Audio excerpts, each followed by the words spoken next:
been good. It's great to be able to host the first Inuit-Crown Partnership Committee meeting here in Inuvik in my riding, and I think a great opportunity. You know, we have 1/3 of cabinet, we've got the Prime Minister here, and for all the Inuit leaders to be able to speak directly to cabinet and share their priorities and their suggestions on ways that we can move forward. It's been great. Okay. I think for me as well, you know, I'm really pleased to be in Inuvik. It's my first visit to the north. Happy to be hosted by Rebecca and Inuit leadership. For me, what I'm hearing at the table and seeing is that there's a really strong position coming out of the Inuit-Crown Partnership table. They're well organized, they have documentation, they're very open to dialogue, they're giving clarity in their responses and feedback. It is a different governance structure up here. It's a different relationship because it's modern lands claim, but I think that really, for me, that adds to the dialogue because it is well understood what the partnership process is at this table, and I think that's going to transition and transfer well to the nation building process. I have to ask, like, what changes here? Because y'all have been saying for the longest time that C5 does not impact Indigenous rights. It doesn't interfere with that. It respects that. But yet we have Inuit leaders coming to this meeting today saying that they have concerns and they are not convinced that it will respect their modern treaties. So is anything going to change in the way that you're going to roll out C5 to make sure that those concerns no longer exist at this meeting? I think the opportunity is that we were all in the same space, and so folks were able to ask us questions. They were able to hear directly from us the answers. At the end of the day, modern treaty, the Constitution, it's above this law. It's also written in the law that there's a duty to consult and accommodate when we're considering a project under this legislation, as well as doing the conditions for projects. And then the other thing was actually getting feedback from Inuit leadership on, we've got the Indigenous Advisory Council, and one of the recommendations was the Inuit-Crown Partnership meetings, and the committee is a great forum, and so do we need to have a duplicate with the Indigenous Advisory Council? So that was good feedback, and that was some of the stuff that we were looking to hear. How can we move forward? What does implementation look like? So do these you said that Inuit modern treaties are above this law. Does that mean that you cannot approve projects upfront on Inuit traditional territory?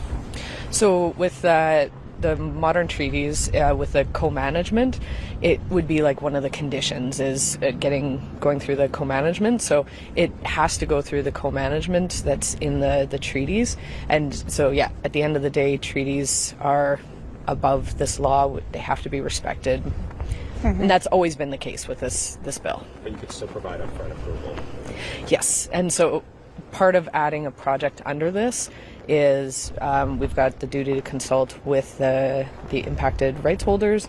They would say, yes, we want this to be under it, and then we go through the conditions, and one of the conditions can be approval through the co-management board.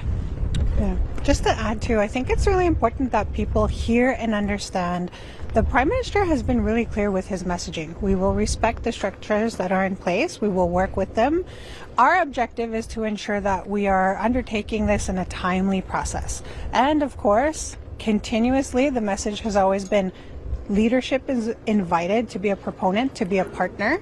And the big takeaway, for me is the criteria that you read in Build Canada Act. One of them is very clear. Indigenous, Inuit, Métis interest has to be there. There will be too much of a challenge to consider investing in a project that doesn't have that interest. So once again, like in all of the media that we're doing, we are echoing the position that the interest has to be there. That's how investment gets done. Okay. For Cabin Radio, I think when we talk about the focus of Arctic security, I think of the security of our actual community members. I think of we have an active housing crisis, we have an active drug crisis. We have, if you see down the posters, we have a missing persons in Inuvik. NWT, Nunavut, and Quebec still do not have missing persons legislation. What in this conversation of Arctic security will actually focus on our community members who are dealing with addictions, to the lack of structure to help find missing persons, and we over hundreds of them. Yeah, so the missing persons is a territorial legislation, and I know the territorial government is working on that. What appreciated is that we have many cabinet ministers here, and so we've got Minister McGuinty with Defence, we've got Minister Robertson with Housing and Communities, and so for Inuit leaders to be able to speak directly to those cabinet ministers and, identify the concerns, the challenges, but also the potential solutions, it's been really helpful. Mm-hmm. And we're only in half a day. We still got the other half, so look forward to further discussions. Security will that include developing security in Inuvik in our airport? Like actually CATSA? Yes.